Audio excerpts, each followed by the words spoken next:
వద్దాం. ఊకే ఎవరికి రాదు.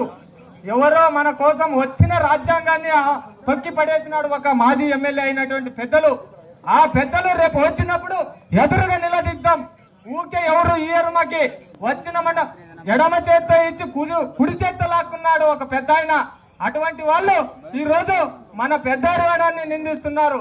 ఎవరో ఒక 4 మంది రాజకీయ నాయకులను తొలకోబెట్టి కూర్చునబెట్టి ఆడ అంబేద్కర్ విగ్రహం కాడ 16 గ్రామాల పల్లెలను చూపిస్తున్నాడు. మరీ ముఖ్యంగా జంజట్ యువకులు ఒక్కసారి గమనించాలి. మీరు బంగ్లాదేశ్ మరియు నేపాల్ మిత్ర దేశాలైన వాళ్ళు అందరూ రాజ్యాలు కూలిపోయారని ఈ సభాముఖంగా తెలియజేస్తున్నాను. నేను ఎవరైనా కానీ అల్లాడతో మన పెద్దలు అన్నగారు అందరూ రాత్రి పోలీసు వాళ్ళకి లొంగడానికి ప్రయత్నించారు.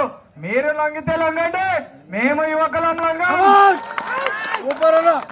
ఊరికైనా ఎవరైనా రాని డిపార్ట్మెంట్ వాళ్ళకి మర్యాద ఇద్దాం, మన సమస్యలను తెలుపుతాం.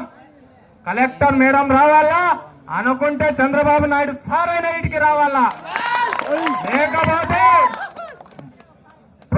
పార్థసారథి గారు సార్ ఒక్కసారి గమనించాలి. మీరు ఊకే మనం ఎవరు 4 నెలల పడిన కష్టం ఊకే పోదయ్యా. ఎవరు వచ్చారు ఆదోని 1 చేస్తా ఆదోని 2 చేస్తా అంటే ఎట్లేస్తారయ్యా మీరు? మేము పడిన కష్టం 4 నెలలు పిల్ల తల్లి వచ్చి విజయవాడకు 4 సార్లు పోయినాం. కలెక్టర్కి ఎన్నిసార్లు వినతులు ఇచ్చినాం. అయినా కానీ మీరు ఎవరు మీ కుళ్ళు కుతంత్రాలు చేసి మాకు వచ్చిన మండలాన్ని రద్దు చేశారు. మీరు ఎట్లా చేస్తారు? మీకైందా రాజ్యాంగం? వెనకబడిన ప్రాంతం మాది. సారు గారు ఎన్ని రోజులైనా ఆదోని వెనకబడిన ప్రాంతం ఖచ్చితంగా నీళ్ల కోసం, ఖచ్చితంగా అభివృద్ధి కోసం పాట పాడుతారు.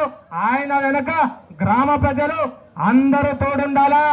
రేపు ఒక పెద్ద ఆయన వస్తాడు, అయ్యా రాండి నేను వస్తాను మీ ఊరికి అంటే అందరూ రుమాలు వేసుకుని తప్పాలు పట్టుకుని పూలదండలు వేసకపోతండి. ఊరికే రాదు.